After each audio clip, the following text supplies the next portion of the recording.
This is Gary Atensi with CNTV, and today we're in Arvada, Colorado. I am here at the Golden Retriever Rescue of the Rockies. Since 1996, they have been dedicated to the rescue and placement of golden retrievers through the adoption process into forever homes. I am here with Kevin Shipley, who is the Executive Director. Thanks for joining us, Kevin. Let's start off a little bit. Really for over 2 decades, the organization has existed. This was something that was basically started by one person and has seen some extreme growth, throughout the years. Tell me how it is you got involved in this organization. Well, like most of us, we have a long, winding road that leads us to different places. I had been in the corporate world for 30 years in the tech industry and had taken a year off and began looking to see what I might want to do next. I got involved with nonprofits for about 10 years and then wanted to do something different. And I was actually looking at Colorado nonprofits online, and I saw the organization that referred to themselves as GUR. And I figured anybody that calls himself GUR can't be too terribly serious. So it all fell together. I live 5 minutes away, and I'm the first executive director they've ever had. That is a fantastic story. Let's start off first of all about this breed of animal. We're talking about an origin from Scotland, England, the UK. That's where the dogs come from. The actual name itself, let's educate the viewers a little bit. Golden Retriever. Where do they get that name from? Are these dogs known for actually retrieving? They're known for hunting dogs. Is that what it is? Well, originally, I guess with the English creams, which are the real blonde-colored Goldens you see, they were hunting dogs. And contrary to popular belief, retrieving is not a natural instinct for dogs, including golden retrievers. They might chase something, but they're not sure what to do with it on the other end till you teach them. Interesting.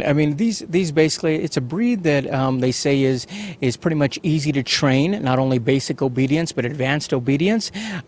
So I would say that's pretty suitable for residents.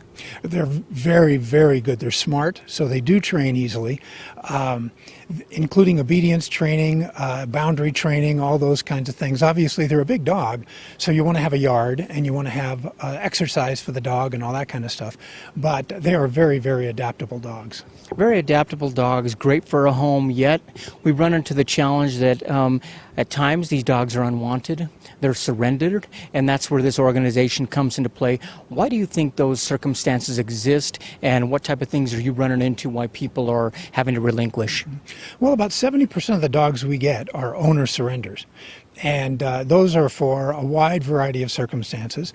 Everything from something as benign as the child got a dog, child went to college, child didn't want the dog, parents didn't want the dog, and we end up with it, to really tragic situations where we've dealt with situations where the owner died in a fire and the neighbor had rescued the dogs and needed some place to go. A lot of people, Goldens, like other purebreds, have medical issues from time to time, and they can be costly, and sometimes people can't afford that. Just a variety, strays, dogs that are just running on the street that animal control picks up. So we work in Colorado and the surrounding states to not only do owner surrenders, but also animal control when they relinquish those dogs.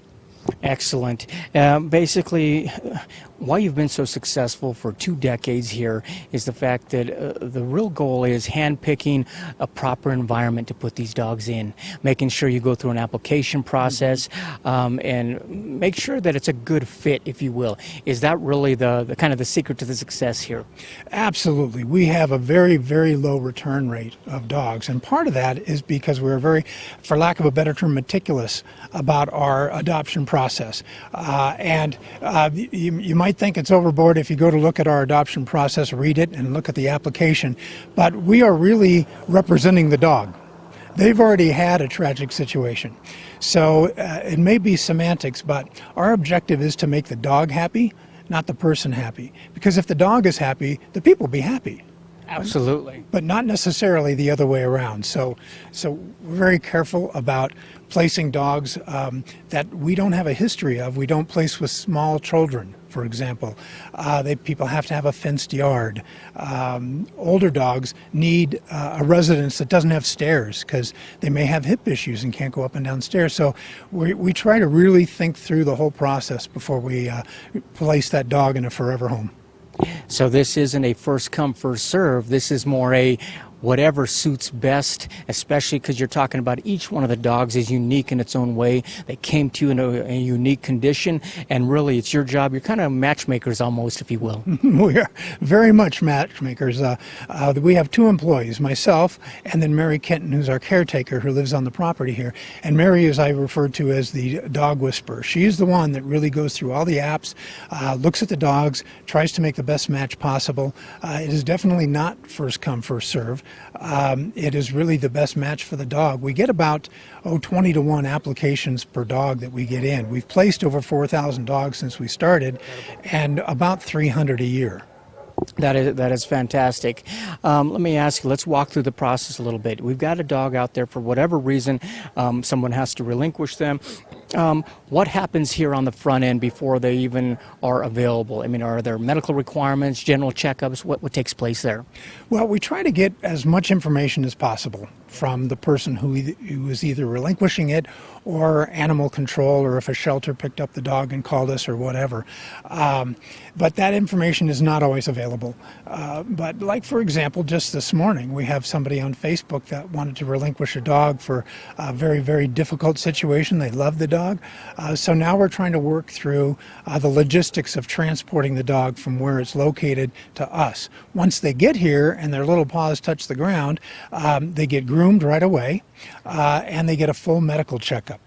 Grooming is more important than it might initially sound. It's like washing your car and finding every little scratch and ding.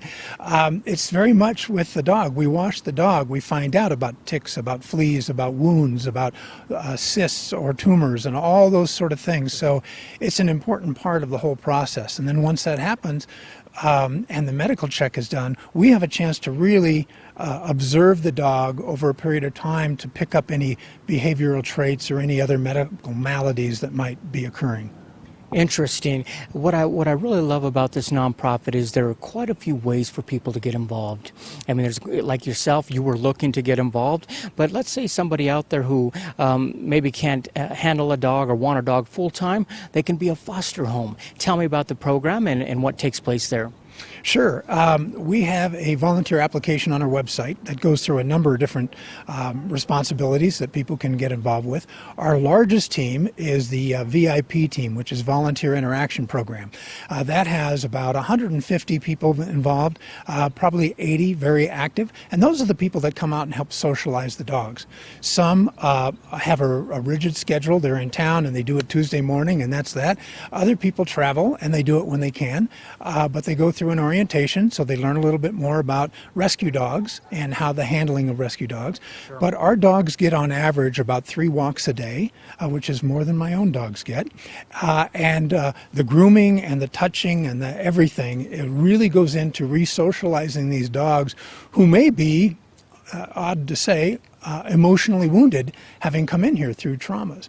And so this really makes the dog more adoptable, which is great. But we have other things. We have events throughout the year that people can get involved with.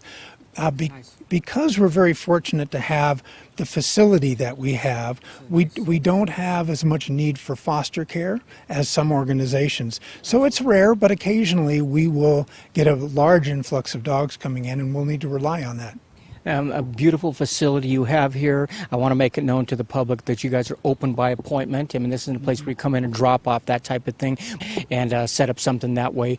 You're really taking care of all ages of dogs, from young to the senior dogs. Mm-hmm. And like you said, depending on the person who is looking for a dog, if they're not too specific, I imagine they can be placed a little bit quicker than somebody who's looking for really a specific type of situation. Absolutely. You know, senior dogs, for the obvious reasons, are a little harder to adopt out, take a little longer. The most popular request we get is 3-year-old trained female, but those by and large are not released to rescues.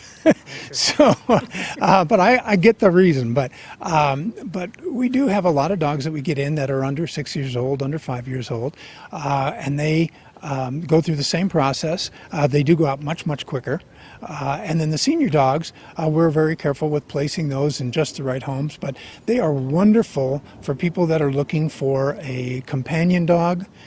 They get a little bit of exercise during the day, do a walk, but by and large, they're looking for a wonderful senior companion dog. They are the perfect dog for that. They're just ready to be a loyal pet, basically. Let me ask, as far as the people that get in a situation where they have to relinquish, this has to be kind of comforting for a pet owner to have a place where they can bring a dog like that. I mean, because many times it's not by choice. Many times something happens, or maybe there's a medical condition, and they definitely don't want to be judged through that process. This is a great way for them to connect and know that they're going to end up putting it in a great placement. Absolutely. We encourage people that are thinking about relinquishing their dog to go onto our website and take the virtual tour. That is the best way for them to feel comfort from seeing our site, seeing our property, getting an idea about our volunteers, that sort of thing. We do get a lot of people that these days that consider putting their dogs online. Free to a good home or low price to a good home. That is absolutely not the right way to do it. If you're selling a piece of furniture, that's okay. Not a living, breathing creature. We are professional home finders. That is what we do for dogs. So if they can look at that, and we do have a lot of people that change their mind about listing their dogs and bring their dogs here because they've seen the kind of condition the dog will be in, and they have confidence that we'll place the dog in just the right home. That is fantastic. Another way that people can get involved, obviously, is through volunteering, be it helping out at events, making phone calls, possibly even helping out walking, this type of thing. How do people get involved and do that? Just go to our website at goldenrescue.com, go over to the participate link and drop down to volunteers and take a look at that. And there's an application there and an explanation there. There's a myriad of things that people can do to be involved with the organization. Right now we have about 290 people signed up as volunteers. All aren't active, of course, but everything from, if you've got an expertise in facilities maintenance and things like that, then that's a volunteer team that we utilize, to events, to the fostering, to the transport team, to the walking, to the whatever it is. So there's a lot of ways people can get their dog fix. Even if you're a person that maybe knows quite a bit about social media, I imagine community awareness is big, just letting people know what exists and going through Facebook and making sure people understand what is available here. Absolutely. We have our Facebook page, and we have a Facebook page specifically for what we called Operation Turkey Dog, where we brought in 28 dogs that were rescued from Istanbul. And you can read all about that on our website. But then we also have an Instagram and a Twitter and all those kinds of things. So those appeal to different age groups, and we do have people that help us with that. So absolutely, a lot of different ways.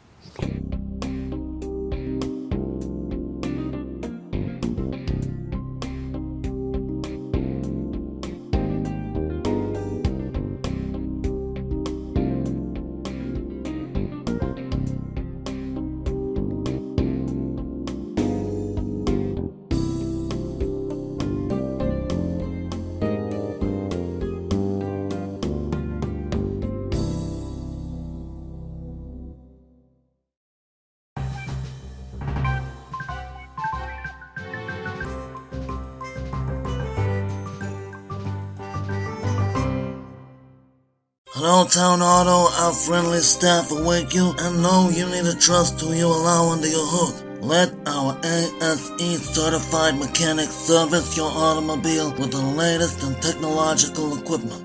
We strive to restore that trust people used to have in auto mechanics. Do you miss the days when mechanics were like a part of the family? Welcome back. We put the customer first, not their pocketbook, not anything else.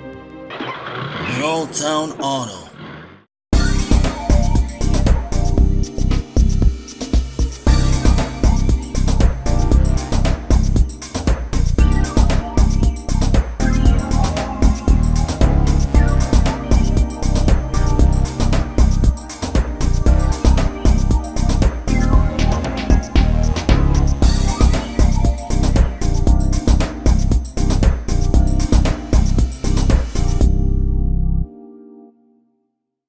Attention! At Major Mom, we are passionate and skilled at decluttering and setting up customized, sustainable systems in a wide variety of households. Major Mom served in the U.S. Air Force with 2 decades of training in order management. Orderly does not mean rigid or inflexible. It means you have room in your brain to think about important things. Major Mom wants you to experience the joy of living and working in an organized and beautifully arranged environment. Providing great service to busy families, we make getting organized fun. The stats are basically pretty staggering. 5 to 7 million dogs nationwide a year that end up in shelters. Your organization is definitely doing their part. For 2 decades, we're nearing now 4,000 dogs that have been placed. We're talking about 300 per year. I mean, quite honestly, that's almost close to 1 a day. I mean, so you guys are really doing, putting quite an impact there into the whole big picture. Well, I think so, and it's one of those things where you really can't focus on what you're not accomplishing or can't accomplish. You need to focus on the part that you are accomplishing and what you are doing that's positive. There's 98 Golden Retriever rescues throughout the country, and the one thing we all have in common is we all have a waiting list for dogs. That is something. Viewers, take a look at the bottom of the screen right there. What you're going to see, first of all, is their website. Check out the website. It's chock full of information out there. I mean, you name it, there's a way for you to be involved. They've got an application if you possibly wanted to be a foster home, application if you actually want to have one of these great dogs as well, applications to be a volunteer, many ways to get involved out there. You can also take a look at the requirements that are needed, learn a little bit more about the organization and the team. This is a non-profit, so keep in mind that all your donations you give are tax deductible, and it's a great way to basically do your part in the community, pretty much like the executive here was in corporate America, and this is a way for you to kind of give back. I mean, a way to do something outside of yourself. Well, you know, I've worked with nonprofits in various youth causes, medical causes, things like that. And I will tell you that dogs are the most appreciative form of life that I've ever discovered that appreciates rescuing more than anybody else. They are through and through golden retrievers. They love to be touched. They love the attention, and their whole objective in life is to please somebody. So it's got to be very rewarding for you seeing something like this happen.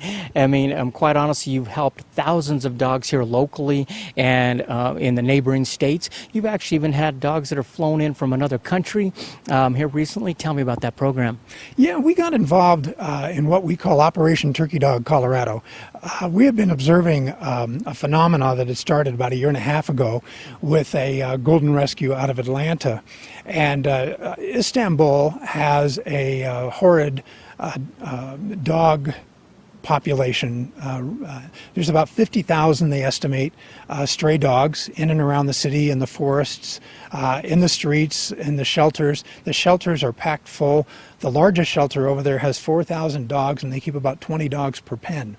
So it's a really bad situation. People don't adopt from shelters and rescues over there. We watched this whole process take place for about 1 year and let them get all the bugs worked out, if you will. And then we decided to jump in December and start bringing dogs over. This year there'll be 22 different golden rescues involved with the rescuing of these dogs. And I'll tell you, the big difference, and one of the questions I get is what's the difference between goldens that come from that situation to the ones that come in domestically. The biggest difference is not their temperament. They are goldens through and through. The biggest difference is that so many of the dogs that come in domestically respond to food, right? Okay. Whereas these dogs from Istanbul respond to touch. That is their reward system. And so if you want to praise one of these turkey dogs, as we call them, then start off by teaching them something and then praising them and petting them, because that is their major reward. And but they are remarkable dogs. They are remarkable dogs. These dogs back in that country there, it was known for nobility almost to have a dog like this, and a lot of that has changed. So therefore, you're seeing more of these that need homes like that. That is a great way. This is really a mission that began one dog at a time, and when a person looks back now over 2 decades, 4,000 dogs later, it gets overwhelming on a day-to-day basis at times. Yet if you look at each one being placed like that, really got to warm your heart and make you feel that you probably enjoy coming to work. Oh, you know, I'll tell you, there's nothing better than to bring one of the dogs over to hang out with you in the office for a day. It's good for them because they learn social skills. They see people and dogs coming in and out all day long, so they get used to all of that. And I can't tell you what it does for my temperament as well. That is absolutely right. Viewers, last time, take a look at the bottom of the screen right there. What you're going to see is their website again. This is an organization that began back in 1996. since they have flourished and basically grown throughout the years, not only because of the volunteers and the team here, but also because of the support of the community. Make sure they have events out there. Check them out on Facebook, like them there. They'll give you, let you know what events they have. There are many ways to basically give out there, from the Golden Angel Fund, buying merchandise. They got a name tribute that you can be a part of there. These are all ways that you as the community can basically support what is going on right here in Arvada. That is the Golden Retriever Rescue of the Rockies. This is Gary Atencia with CNTV. And if you don't know, now you know.